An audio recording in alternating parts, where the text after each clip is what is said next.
একটা ভিতরে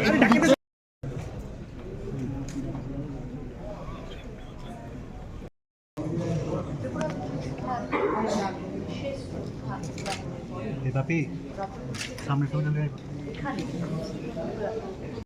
यार अभी चल रहा हूँ भाई गाड़ी ढूंढो ना अच्छा हो रहा डॉक्टर मालिक शाह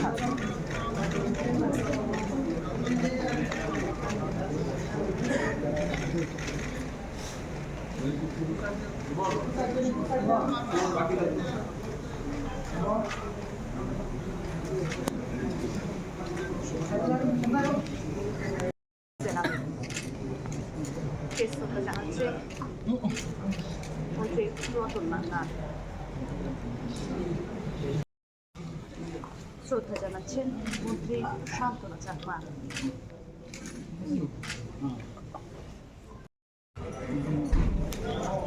আমরা সরাসরি সেই ছবিটা পর্দায় আমরা তুলে ধরার চেষ্টা করছি। বিশেষভাবে উল্লেখ করতেই হয় একজন যাত্রা শিল্পী হিসেবে তিনি ত্রিপুরার শেষ শ্রদ্ধা জানাচ্ছেন। বাপি সেখান থেকে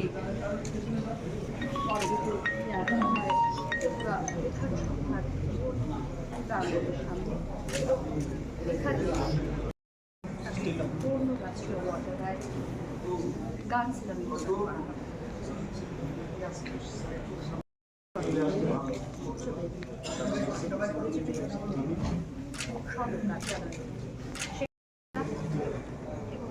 আমবাসা তাকে শ্রদ্ধা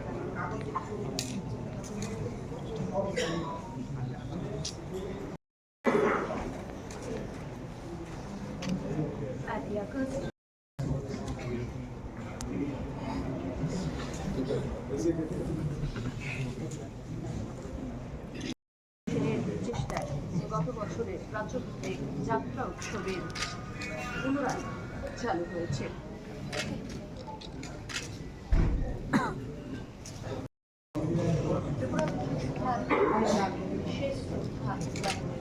বাপি সামনে তো যাবে এখানে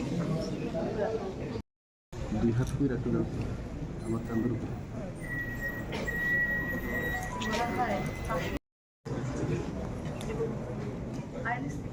সামরিক যুদ্ধের পরে তাকে দেওয়া হয় গভীর রাতে পুনঃচিকিৎসা। 8ই আগস্ট থেকে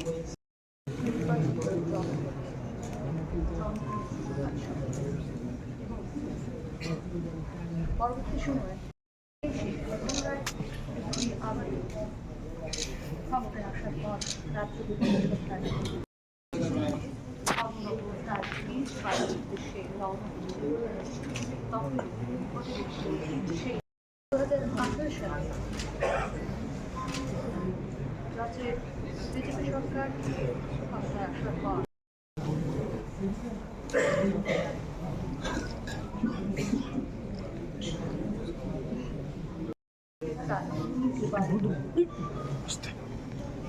যাবার পথে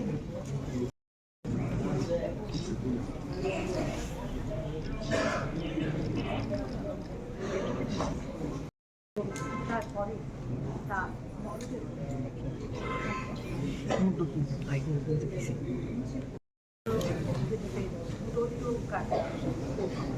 সেখানে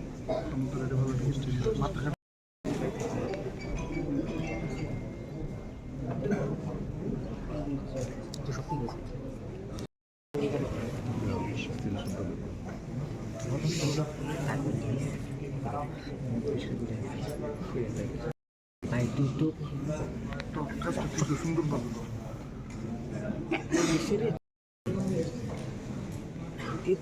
গাড়ি দৌড়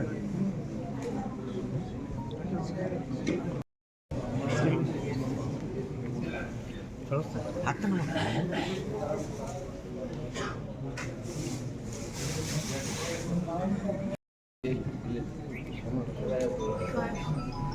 আপনারা যেভাবে বলায় দেখতে পাচ্ছেন রাজ্য বিধানসভার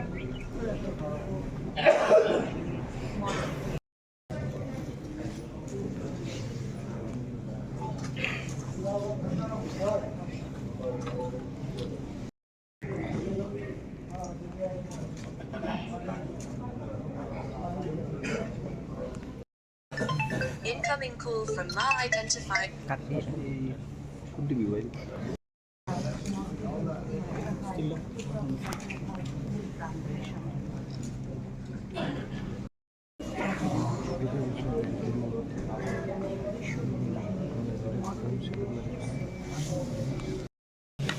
শেষ যোদ্ধা গঠনের পরে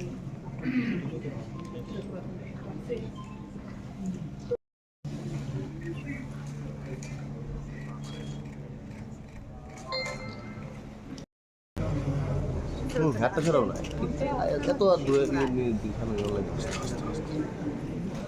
কথা বলছ না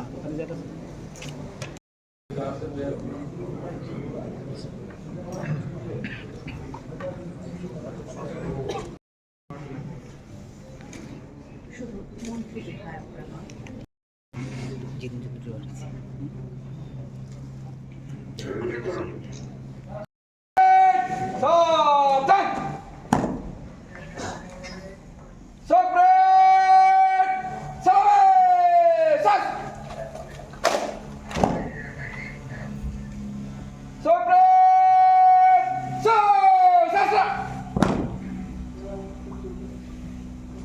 মোবাইল ওপরে করিস না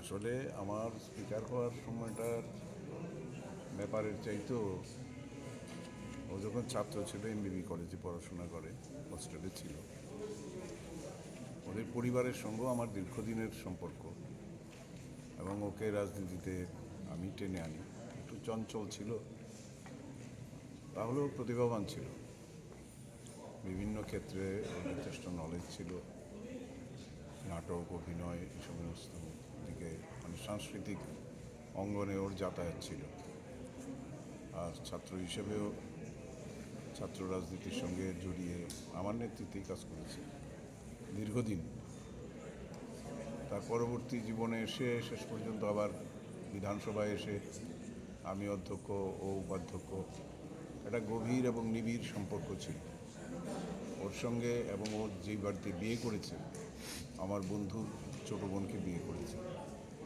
ওর শ্বশুরবাড়ির দিকেও রিলেশন ওর দিদি যিনিও প্রয়াত হয়েছেন উনিও আমাদের সঙ্গে একসঙ্গেই কংগ্রেস রাজনীতি করেছেন তো সেই হিসেবে মানে দীর্ঘদিনের সম্পর্ক কি বলবো তো আজকে স্বাভাবিকভাবেই ওকে হারানো আমার ব্যক্তি পারিবারিক জীবনে যেমন একটা গভীর শূন্যতা তৈরি করবে তেমনি রাজনীতিতেও ওর যে ডাইনামিজম ওর যে তীক্ষ্ণতা ছিল সেটার অভাব দীর্ঘদিন অনুভূত হবে আমি ওর বিদেহী আত্মার শান্তি কামনা করি এবং যাদেরকে রেখে গেলেন ওনার স্ত্রী ছেলে মেয়ে পরিবারবর্গ সবাইকে স্বজনদের আমার আন্তরিক সমবেদনা রইল ঈশ্বর ওকে শান্তি দিন একজন ব্যক্তি আমার সাথে ওনার প্রায় 25 বছরের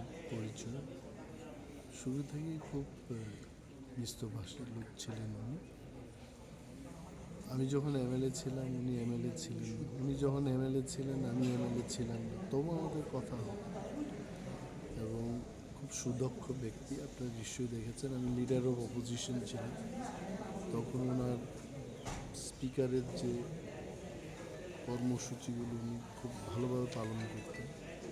বিরোধীদের সেই সময় কিন্তু উনি খুব মর্যাদা দিয়ে সমস্ত কিছু কাজ করতেন। এইটুকু বলতে পারি যে বিরোধী দলনেতার অফিসটা আমি যখন বলি তাকে ভালোভাবে সাজিয়ে তোলার জন্য উনি কিন্তু কোনো দিন না করেন।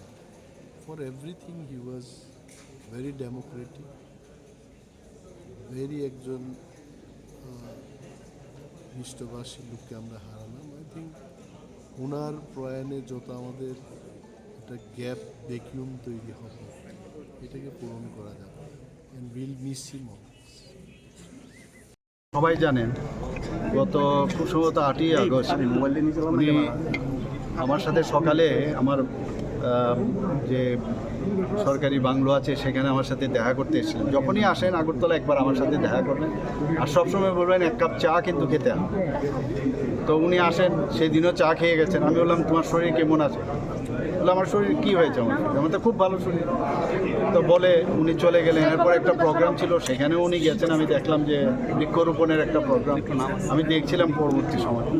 তো সেখান থেকে হঠাৎ করে খবর এলো কি উনি যখন ট্রেনে যাচ্ছিলেন বাথরুমে টয়লেটে ওয়াশরুমে যাচ্ছিলেন সেখানে উনি হঠাৎ করে আনকনসিয়াস হয়ে পড়ে গেছেন। তো বিকেলবেলায় সেখান থেকে তাড়াতাড়ি করে ত্রিপুরা মেডিকেল কলেজে নিয়ে যাওয়া হয়। আমি খবর পেয়ে এবং আমি সমস্ত আমাদের যারা সহকর্মীরা আছেন তাদেরকেও বললাম। তো আমি সেখানে গেলাম, টিএমসিতে গিয়ে ডাক্তারবাবুদের সাথে কথা বললাম কি হয়েছে। বললাম মস্তিষ্কে পুরো ব্লাড জমে গেছে, অর্থাৎ কার্ডিওভাস্কুলার অ্যাক্সিডেন্ট যেটাকে বলে, পুরো মস্তিষ্কের মধ্যে ব্লাড চলে এসছে এবং ইমিডিয়েটলি অপারেশন করতে হবে, আদারওয়াইজ সমস্যা হবে। তো গ্রিন করিডোর করলাম, আপনারা সবাই জানেন, যাতে রাস্তায় কোনো অসুবিধা না হয়, খুব সময় কম। তো সব ব্যবস্থা করে আমি নিজে এসকর্ট করে ওনাকে নিয়ে এসেছিলাম। আসার পরে তো অপারেশনও হলো, সমস্ত ব্লাডও বের করানো হলো এবং এখানে 2 দিন ছিলেন। 2 দিন থাকার পর ওনাদের ফ্যামিলি মেম্বার্সরা বলছিলেন যে বাইরে আমরা নিয়ে যাব। তো আমরা বলছিলাম যে একটু সেটেল করলে নিয়ে গেলে ভালো। তো ওনারা বলছেন যে না, আমরা যেভাবে হোক নিয়ে যেতে চাই, আমরা সময় নষ্ট করতে চাই। যাই হোক, ওনাদের তো আমাদের দেখতে হবে, ওনাদের যে ইচ্ছে সেই ইচ্ছা পূরণ করার জন্য আমরা ওই দিনেই পরের দিন মানে 2 দিন বাদে আমরা সব ব্যবস্থা করলাম। এয়ার অ্যাম্বুলেন্সে ওনারা যে হসপিটালে বলেছেন সেই হসপিটালে নিয়ে গেছি এবং যে ডাক্তারবাবু অপারেশন করেছেন তার সাথেও মানে আমি নিজেও কথা বলেছি কয়েকবার যে কি হয়, আমরা এই করেছি, আপনি দেখুন। তো বললেন না, whatever you have done it is done correctly, বাকি আমরা দেখছি। এবং ওই ডাক্তারবাবু এখানে এসেছিলেনও, আমার সাথে দেখাও করেছিলেন, একটা সেমিনারে এখানে এসেছিলেন, আমার সাথে দেখা করেছিলেন এবং টাইম টু টাইম কন্টিনিউয়াস আমার সাথে। আজকে মানে 139 ডেজ বা 140 ডেজ হলো এই মানে যেভাবে উনি জীবন যুদ্ধে, যেভাবে শারীরিক যুদ্ধে যেভাবে উনি ফাইট করেছেন সেটা বলার অপেক্ষা রাখে না। ওনার ছেলে মেয়েদের সাথে আমি প্রায়শই কথা বলতাম, কিন্তু গতকাল প্রায় 3টে সাড়ে 3টের সময় খবর এলো হি ইজ নো মোর। তো আমাদের জন্য একটা বিরাট লস। এবং আপনারা জানেন ও এক তো শুধু উনি আমাদের পার্টির একজন বরিষ্ঠ যে নেতৃত্ব না, উনি কিন্তু এখানে স্পিকার হিসাবে ওনার যে দায়িত্ব সেটা আমরা দেখেছি। যেমন ওনার মধ্যে সেন্স অফ হিউমার ছিল এবং ইন্টেলেক্ট যা বলতে এটা সেই ইন্টেলেক্টও ওনার মধ্যে ছিল। সাহিত্যের সাথে ওনার সংস্কৃতির সাথে উনি যুক্ত ছিলেন, নাটকে যুক্ত ছিলেন, যাত্রা করতেন, কবিও ছিলেন। আমি শুনেছি উনি কবিতাও লিখেছেন। 1971-এ আমি যখন এমবিবি কলেজে আমি পড়াশোনা করি, আমি সায়েন্স স্ট্রিমে ছিলাম, ও আর্টস স্ট্রিমে ছিল, তখন থেকে ওর সাথে পরিচয়। এর আগেও আমার সাথে পরিচয় ছিল। একদম মানে একজন বন্ধুকে হারালাম, আর ত্রিপুরাবাসীর জন্য একটা বিরাট লস হলো। আর আমাদের অ্যাসেম্বলির মধ্যে এটা মানে বলা চলে যেভাবে অ্যাসেম্বলিকে উনি পরিচালনা করতেন সেটা সত্যিই আমার সারা জীবন মনে থাকবে। এবং এইরকম একজন বন্ধু আমরা হারালাম। ত্রিপুরা মানুষের তো লস হলেই, ব্যক্তিগতভাবে আমার একটা বিরাট লস হলো। আমি যেখানেই যাক, যেখানেই গেছেন, আমি ভগবানের কাছে প্রার্থনা করি, ওনার আত্মার সদ্গতি কামনা করি। পাশাপাশি ওনাদের ফ্যামিলিকে আমি বলবো ভগবানের কাছে প্রার্থনা করবো ওনাদের জন্য শক্তি দেয়। এইরকম লস, কারণ ওনার বয়স প্রায় আমার থেকে 5-6 মাসের ডিফারেন্স হবে। হ্যাঁ, প্রায় 5-6 মাসের ডিফারেন্স, আমার থেকে ছোটো অল্প, যা দেখলাম ডেট অফ বার্থ। তো মানে ওনারা যেন এই যে এই লস হলো তাদের শক্তি দেয় এই লসকে ওনারা যেন শক্তি নিয়ে যেন সেটাকে ওনারা মোকাবেলা করতে পারেন আগামী দিনে, যেন এটা সহ্য করে আগামী দিনে চলার পথে যেন পাথেয় করে ওনার যে চিন্তাভাবনা সেটা পাথেয় করে আগামী দিন চলে। যিনি যাকে হারিয়েছেন এই ক্ষতিপূরণটা কি রাজ্য কোনো রকম পূরণ হবে কোনো সময় মনে করেন আপনি? আমি তো বলেই দিলাম ক্ষতিপূরণ তো হওয়ার, কেউ চলে গেলে তার ক্ষতিপূরণ কিন্তু সম্ভব না। আর মানুষ যখন চলে যায়, আজকে এখানে সবাই ওনার ভালো কথাগুলো কিন্তু বলছে, ওনার গুণের কথাগুলো কিন্তু বলছে। এই হয় এইভাবেই মানুষ যখন থাকে সাথে তখন কিন্তু তার গুণগুলো বলে না, কিন্তু চলে যাওয়ার পর সেই গুণগুলো কিন্তু প্রকাশ পায়। আমরা তো জানতামই, কিন্তু আজকে মানুষ অনুভব করছে, ফিল। Thank you.